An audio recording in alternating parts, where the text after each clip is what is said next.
ChatGPT rastla dünyadaki en xatarlik narsimi. O rastla hammamizni ishsiz qilib o'talamdi. Olamdagi ajoyib g'aroyib ishlar qiziqsangiz, menga ergashib oling. OpenAI shirkati ishlab chiqargan ChatGPT yil beshida bozorga solinib, qisqagina 2 oyga yetmagan vaqt ichida ishlatgan odam soni 100 millionga eshib ketdi. Bu 100 million odam ishlatdi degan gap bu favqulodda yuqori son hisoblangan bo'lib, telefonninki 100 million odamga umumlashiga jami 70 yil vaqt ketibdi ekan. Undidorninki 100 million obunaga erishishiga 2 yildan ortiq vaqt ketibdi ekan. Hatto o'sha Douyin nihoyat tez mod bo'ldi. Douyinning 100 million odam ishlatadigan bir ranjanga aylanishiga buningga 9 oydan ortiq vaqt ketibdi ekan.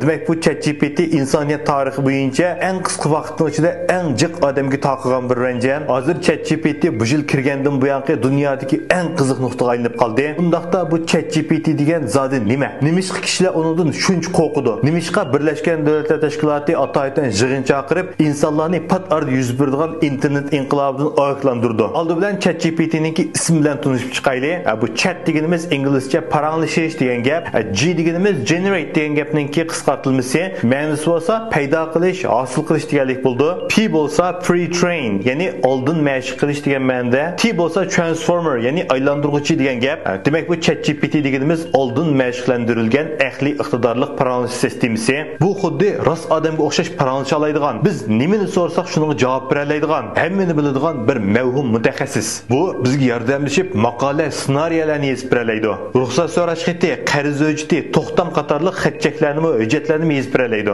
Bizga advokatlardan kasbiyroq qonundan maslahat beradi. Psixik doktorlardan yiqishli holda psixikadan maslahat beradi. Tushunmagan so'zlarimizga kasbiy lug'at qomuslardan inchikroq izohat beradi. O'quvchilarga yordamlashib topshiriq ishlab beradi, o'qituvchilarga yordamlashib dars tuzaladi. Demak, umuman buning qilinmaydigini, bilmaydigini yo'q. Bu hatto go'yo intamdan o'tib ketadi. Bu hatto intayin qiyin bo'lgan yillik maoshi 183 ming dollarlik programmerlik siniqidan o'ngishli o'tib Google shirkati qabul qilingan. Demak, odamlar necha 10 yil programmada o'qib turib, yo'lanmaydigan xizmatga bir mashina adam aqliy iqtidor ega bo'ldi degan gap. Hozir ChatGPT to'xtamasdan nurg'un kishilarni ishsiz qilib qo'yatdi.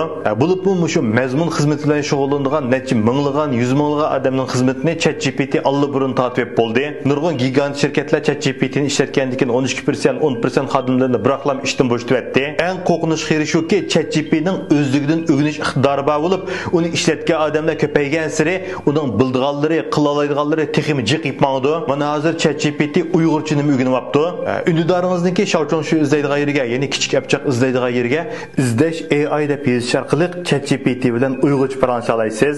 Uningdan har qanday ishni so'rasangiz, u rostli deb beralamdi, yo'q darhol sinab beqing. Garchi bu texnika bultur jilohida maydonga kelgan bo'lsa-mu, hozircha davlatimizda ishlatilib bo'lmaganligi sababidan rayonimizdagi ko'z ko'ringan fan texnik shirkati izlash bu texnika ustida necha izlanish orqali Uyg'urcha va davlat tilida paranglash qilinadigan dastlabki sinov nusxasini e'lon qildi. Bu texnika vaqtning o'tishiga ergashib texnik mukammallashadi. Qani sizmi sinab beqing. Agar uningki bergan javoblari sizni hayron qoldirib yetib qolsa, darhol meniki inkas rayonimni qoldirib qo'ying. Sizni hayron qoldirayotgan javobni bizmi ko'rib baqili. Sizningcha ChatGPT rostli bizni ishsiz qilib qo'ya olamdi yo'q? Menga ergashib olib yurak berayotgandan keyin inkas rayonini ko'rishaylik.